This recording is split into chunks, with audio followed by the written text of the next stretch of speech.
사명자 세계선교방송 시청자 찬양자 여러분, 저는 세계교회의 배기철 목사입니다. 세상 사람들에게는 음악이 삶의 전부일 것입니다. 아마 없으면 이 세상은 어떻게 될 것인가 하는 것도 생각해 봅니다. 그런데 중요한 것은 노랫말대로 문제가 온다는 것입니다. 오늘은 사무엘상 16장 14절에서 23절로 악령을 추막하는 찬양이라는 제목으로 말씀을 드리고 싶습니다. 예배에서 가장 중요한 것은 우리가 하나님으로부터 무엇인가를 받은 것이 아니라 우리가 먼저 하나님께 무엇을 드리는 것입니다. 즉 받은 예배가 아니라 드리는 예배라는 것입니다. 드림에 있어 가장 중요한 것은 찬양일 것입니다. 그리스도인은 아주 중요한 하나님의 시간표를 가지고 있습니다. 그래서 기도는 적당히 할 것이 아니라 죽어라 해야 할 것입니다.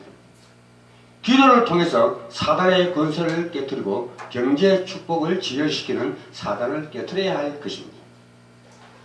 기도와 함께 반드시 되어져야 할 것이 있다면 바로 찬양입니다. 우리는 예배를 통해 하나님께 무엇인가를 받기 이전에 하나님께 먼저 드려야 한다는 이것이 바로 찬양입니다. 찬양을 하는 이유는 하나님께서 먼저 경배 올리기 위해서입니다. 그래서 찬양할 때 최고의 축복을 누리는 것입니다. 이사야 43장 21절에는 이 백성이 나를 위하여 지었나니 나를 찬송하기 위해서 라고 말씀을 하신 것입니다. 즉 하나님이 여러분을 창조하신 이유가 바로 창조 목적이기도 합니다. 하나님께 찬양드리게 하기 위해서입니다. 그런데 꼭 어떤 사람들은 찬양하지 않고 입 꼭 다물고 있는 것을 교회에서 많이 볼 수가 있습니다. 설교 듣기 전에 시간 때우기 위해서 찬양을 듣는 것이 아니라 하나님께 영광을 돌리기 위해서 찬양해야 하는 것입니다. 이것이 능력이며 말씀이 능력입니다. 하나님은 여러분의 찬양을 기다리고 계십니다. 설교도 복음이지만 찬양 자체도 복음입니다. 아멘. 오늘 본문을 꼭 명심해야 할 것입니다. 사울이 악령이 들렸습니다. 하나님이 부르시는 악신으로 사울이 번명케 되었습니다. 그러할 때 신하들의 권유가 있습니다. 수금을 잘 타는 사람을 구하여 왕의 악령이 치유되기를 원한다고 16절에서 말씀하고 있습니다. 신하들은 찬양을 통해 흑암이 떠난다는 것을 알고 있었다는 것입니다. 여러분 무당집에 찬양해 본 적이 있습니까? 해보십시오. 무당은 완전히 미쳐버립니다. 여러분이 정말 악령이 역사한다는 말이 안 믿어지면 무당집에 들어가서 찬양해 보십시오. 그러면 찬양의 능력이 보입니다. 저도 무당 사역을 18년 동안 하면서 골목 다니면서 오직 성령이 너희에게 임하시면 하고 찬양할 적에 악신이 있다는 것을 체험할까 했습니다. 그러니까 증거가 되죠. 증거가 되니까 성취감을 느끼겠습니다. 느낍니다.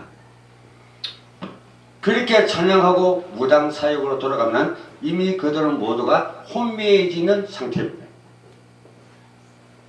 그만큼 찬양의 힘이 있다는 것입니다. 다윗이 역시 수금을 탈 때 사울이 상쾌해지고 낫고 악령이 그에게서 떠나더라고 23절에서 말씀했습니다. 찬양 한 곡 했는데 악신이 떠간 것입니다.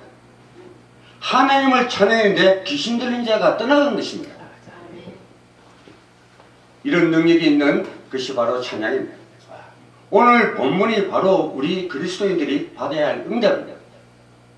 우리가 전도 현장에서, 가정에서, 교회에서 찬양할 때 가정과 교회의 역사는 사단이 떠나갈 것입니다.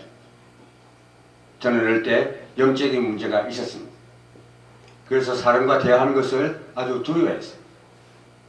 초등학교 때부터 중학교 2학년 때까지. 그때는 사춘기를 모르고 제가 살아왔습니다. 그것은 나에게 악령이 들어와서 중학교 때부터 2학년까지 온갖 고난을 당해봤습니다. 거기서 해방되고 나니까 제가 가장 좋아하는 시간이 바로 예배 시간이라는 것입니다. 왜 찬양이 있었기 때문에. 아무리 더듬는 사람도 찬양을 할 때는 더듬지 않습니다. 아무리 사투리가 심한 사람도 찬양을 할 때는 사투리를 쓰지 않습니다. 찬양은 하나님의 치유가 일어나는 최고의 통로입니다. 여러분이 염려, 근심이 많을 때 찬양을 해 보십시오. 금방 염려와 근심이 사라져 버립니다. 시청자 여러분, 누구는 염려할 것이 없어서 안 하는 것이 아닙니다. 근심거리가 없어서 안 하는 것이 아닙니다. 찬양할 때 그 근심과 걱정이라는 흑암이 무너지기 때문에 근심과 걱정이 안 생기는 것입니다. 하나님 치유가 일어나는 최고의 통로가 바로 찬양이라는 것입니다. 우리의 영적 상태를 가장 빨리 바꿀 수 있는 것이 찬양입니다. 노래 한 곡이 영적 상태를 얼마나 빨리 바꾸는지를 모릅니다. 그만큼 노래 한 곡에 이렇게 영적으로 영향을 주기 때문에 우리가 근심할 때 찬양하면 내 영적인 상태를 변화시킬 수가 있다는 것입니다. 그래서 구약의 다윗이 이 찬양의 비밀을 가장 누린 사람이고 신약에 와서는 바울이 가장 큰 축복을 누린 사람입니다. 가장 짧은 시간에 가장 확실한 성령 충만의 시간으로 바꿀 수 있는 것이 바로 찬양입니다. 시편 전체를 볼 때 만군의 여호와를 찬양하라 하는 메시지가 계속 나옵니다. 우리는 주의 이름으로 찬양해야 할 것입니다. 찬양자 여러분, 이제부터 제대로 찬양합시오. 여러분이 찬양 한 곡만 해도 하나님의 나라가 임할 것입니다. 복음을 알고 찬양하는 자와 복음을 모르고 찬양하는 자에게는 현명한 차이가 있습니다. 오늘부터 호흡하고 생명 있는 자들은 찬양함으로 악령을 끊는 찬양 인사들이 되시길 부탁드리겠습니다. 정말 하나님을 찬양하는 교회가 되어야 할 것입니다.